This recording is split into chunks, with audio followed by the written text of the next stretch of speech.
Hi, everyone. Thanks for coming back. Today we're going to do Ken Shoulders number 44.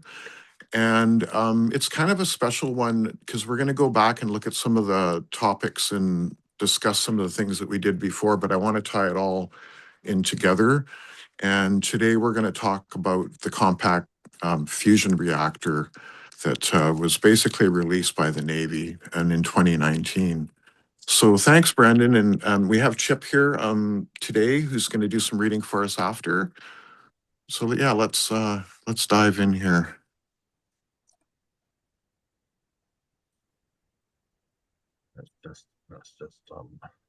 That's at the bottom.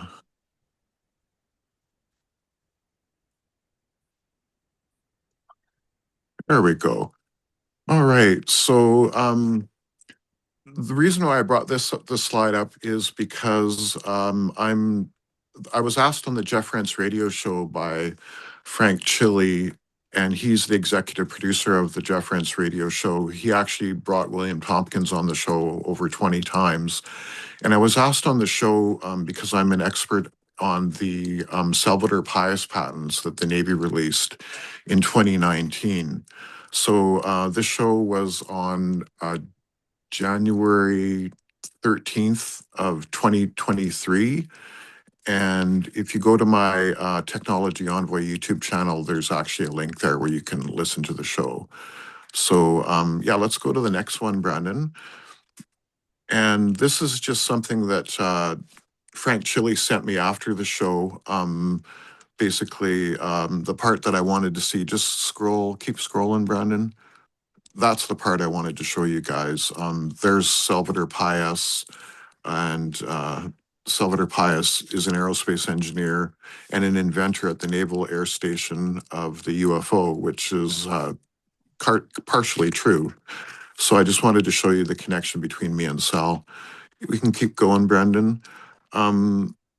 So September 26th of 2019, the Navy publishes patent for free energy device. And this free energy device is the compact fusion reactor.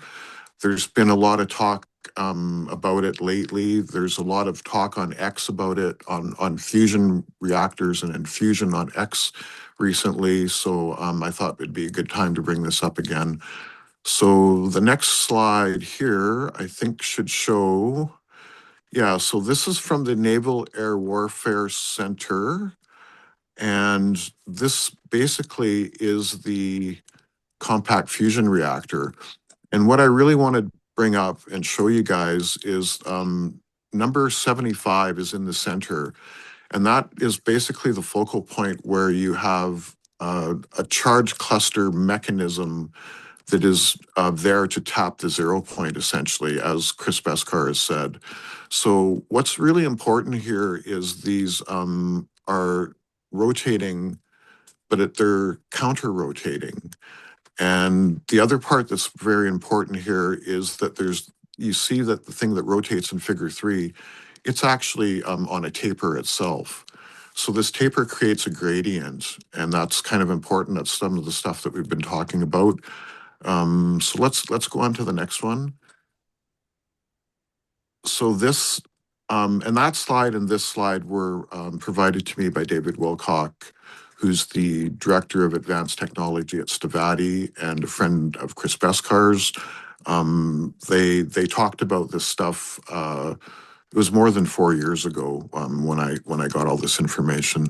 So this is basically showing that you can do it with 4, as in the previous picture, but you can also do it like in figure 2 with 2 of them that are counter-rotating and causing this focal point where the charge clusters are happening, and this is where the magic is, essentially. Again, always about counter-rotation. So let's go on to the next one, Brandon. Okay, so when it was first described to me, they talked about this thing being the size of a soccer ball, this compact fusion reactor. And it's basically like a vacuum tube. You do have to power it up and get it working. So that's where it says the 1,000 watts of input power. It takes about 1,000 watts of power to get this thing going, but because it's an over unity device, it can generate a terawatt. And a terawatt is 1,000 gigawatts of power, which is an awful lot of power out of something the size of a basketball. I've heard I Chris think a, Beskar's, million watts. Terawatt is a million watts, I think. Million times. yeah, yeah. And I've heard Chris Beskar at least twice in the past say in the future we're going to have more energy than we know what to do with, and this is why what he's talking about, partially anyways. So it's a very important thing that the Navy released back in 2019. So let's go on to the next one here. So this is Palo Verde, and to put it all in perspective, like Brendan said, that's an awful lot of power. 1,000 gigawatts is what this thing produces now. This is Palo Verde. It's the largest nuclear plant in North America. And in total power, it only produces 4 gigawatts, where the compact fusion reactor, the size of a basketball, produces 1,000. So to put in perspective, that's huge, right? And that's why Chris has said what he said in the past. So let's, yeah, go on to the next one. Now, this is from Ken Schroeder's work, and these are EVs or EVOs, exotic vacuum objects, also known as charge clusters. These are actual pictures of the mechanism that is basically being, this is the stuff that's being focused at the middle of the compact fusion reactor, which was that number 75 essentially. So these are charge clusters. And again, check out Brandon's channel that this is going to be on. There's lots and lots of shows that we've done on Ken Schroeder's work, because Chris Beskar gave us all of Ken Schroeder's research, and that's what we've been going in through for the last year and a half, basically. So what's on the next one? Okay, now we have something from Walter Russell, and this is basically the mechanism of how the charge clusters work. And if you notice in the drawing there, everything is focused to a focal point at the very center. And that is the same center as number 75 in the compact fusion reactor. So what we're going to do now is we're going to have Chip read this to us and understand that this all happened back in 1961.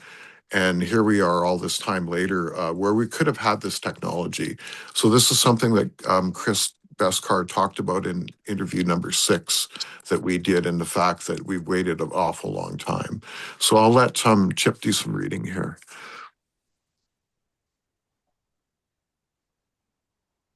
You're muted, Chip. Walter Russell's counterwound overlapping conical coil designs. It's the title of the paper. September 10, 1961, Walter and Leo Russell reported to their contacts at NORAD that the coils had worked and that the President of the United States could announce to the world that a greater, safer power than atomic energy could be provided for industry and transportation. The Russells were convinced that they had found and demonstrated a new source of energy and a conversion process for what is now known as zero-point energy. There's several diagrams demonstrating the vortex, helicity, spiral design of these coils and their counter-rotating nature. All right, figure 2, I will read the caption for the figure. Concept behind Russell's coils is the title. The inner coils are wound from the ends toward the center in opposite directions. Sounds like a bifilar coil. The outer coils are wound from the center towards the ends in opposite directions. Okay, inner and outer. Whoopsie. Do you want to read this bit as well, Eddie? Yeah, you can read it all for Yeah, sure. a couple of years later, after we both spoke at a conference in Denver, and on a plane back to Dallas, I told Peter Kelly, that's interesting, about an interesting experiment done by Walter Russell and recounted his excellent book, Atomic Suicide. 2 coils were round on cones. The the apices of these conical coils were pointed towards each other, pine cones kissing, and power was applied so that the bucking fields were created by the collision of opposite magnetic fields. Yeah. Very, very fine iron filings were dropped into the gap between the coils, and a levitating sphere was produced. Wow, interesting. Yes. When the coils were slowly pulled apart, an oval formed by a sphere surrounded by a disc appeared. An oval followed by a sphere surrounded by a disc appeared. When Peter arrived home, he tried this experiment and reported that when the power was turned on, nearly everyone in the building complained of feeling nauseous or queasy. He explained an experiment was going on, and everyone would understand what was happening. Mhm. After about an hour, the very clear and cloudless sky began to suddenly boil up, and a major thunderstorm ensued. Power was removed from the coils, and the storm dissipated as fast as it had arisen. Triple question mark. Weird stuff, no doubt, and subject to duplication by others if we all share our information. Wow, right? So yeah, so cool. So again, it's we have these things that are pointed towards the center, and there's a focal point, which is something that we're gonna go and listen to Chris Beskar and David Wilcock talk about this basic configuration. And Brandon is going to play something. What I'll do is I'll do it on my laptop because that's got volume. Yep, sounds great. So let's just stop the share, and I'll put that in the chat. Those two in the chat. So I'll put the two links in the chat. So I can pick them up on my these.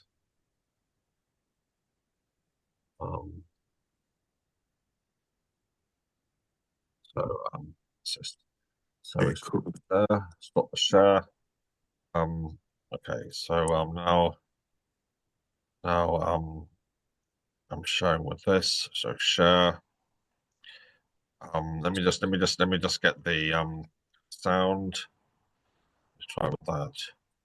I have to come out to get the things.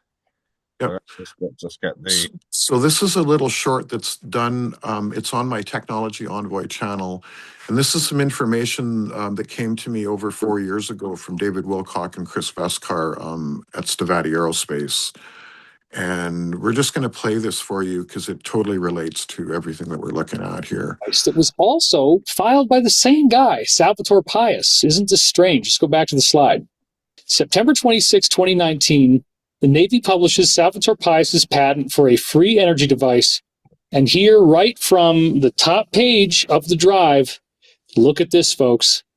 What we're seeing in figures 1 and 2 is the core of this free energy system. And you got these needles that are coming to points, and they're probably creating what, Chris? Well, exactly. It's similar to a charge cluster, and it'll generate, tremendous levels of energy, maybe 0-point energy. It's a 0-point energy tapping mechanism. So they've given us something that would completely free the world from the need to pay for energy, I guess, right? Yes. Once you've built these. Once again, there's a patent that's available to build a device that will solve all the world's energy problems. Yes. It's incredible. And what they actually say here is that you can get up to a terawatt out of these devices. The drive says this, for as little as 1,000 watts of input power. And just to give you a comparison of what a terawatt is, it's 1,000 gigawatts, right?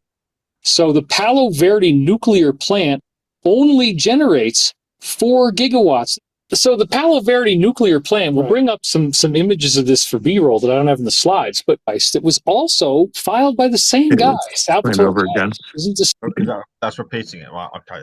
Yeah. So let's go back to that drawing of the Walter Russell coils one more time. Yes. Okay, so You notice the B fields were orthogonal, and the alphen fields, the alphen, A-L-F-E-N, the potential vector fields were also labeled on that. And that's what I'm assuming the A plus and A minus, that's not an E field. The B fields are there, the mag fields are there, but I think the potential fields are labeled A plus and A minus. Yeah. And the plus and the minus gives indication to the counter-rotating direction of everything. So we can see that there's a focal point here, again, the same focal point that's on the compact fusion reactor at the center, which is number 75 of the patent, essentially. So essentially what you've got going on is this technology is being applied in a by having stuff counter-rotate that is tapered, essentially, right? Yeah. Very, very, very important part of it. It's the torsion engine. We're looking right down the middle of it. Yeah. So now there's one more thing that I wanted to show you guys. It was something that I found on X, and it really sort of connects back to the Turing wave. And it's a really great visual that I wanted you guys to watch, and we'll record. And yeah, and then we can talk a little bit about what we saw.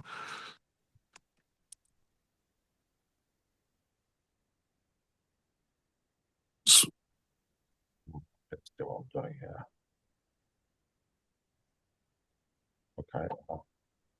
like I said there, this reminds me of etherons that form the reaction diffusion of the Turing wave from subquantum kinetics and the hills and valleys that cause the gradients. So look at these little things, which are those little balls would be considered the etherons. And if you can just conceptually think of them forming this Turing wave, although it's not the proper shape. So there's the reaction and then the diffusion. And the other thing that you see here is you see, because of the slope of everything, you see all these gradients, because subquantum kinetics is basically a science of the hills and the valleys of things, essentially. So I thought this was a really great way to sort of show things. What do you guys think?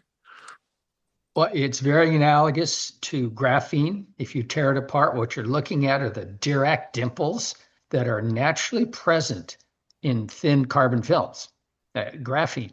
And hence why graphene's it's got everybody's attention on with its dielectric nature, et cetera, and its channeling capabilities for Casimir devices and everything else. It would seem to provide a very identical topology to what we're looking at here.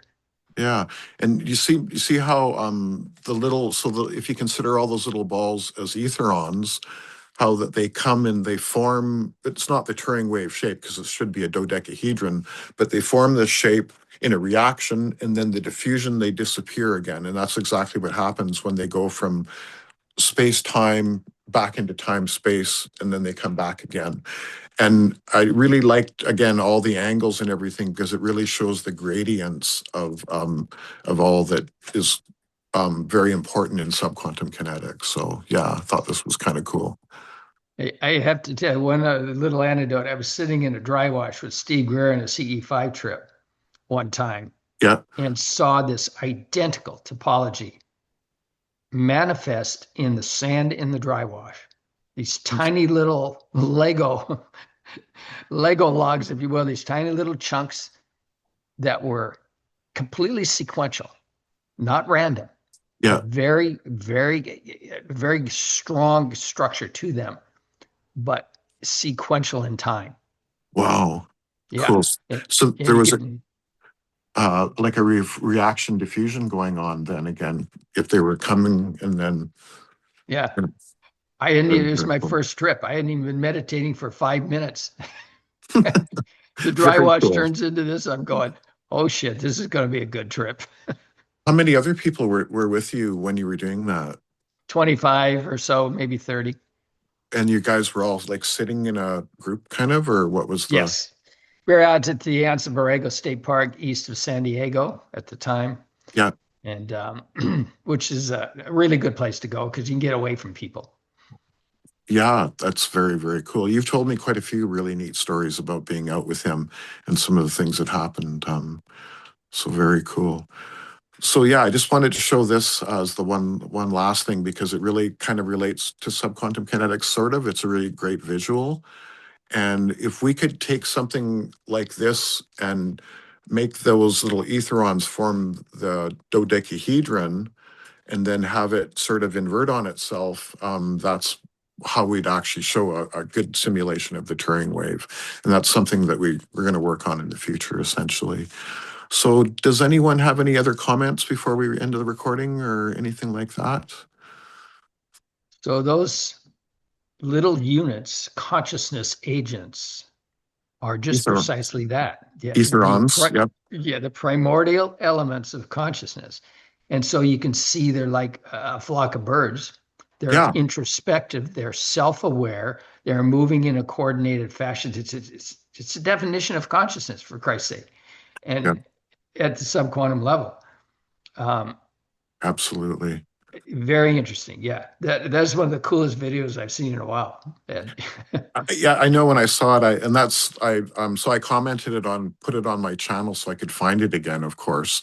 And I thought you guys needed to see it. Yeah, it's so excellent. So very cool.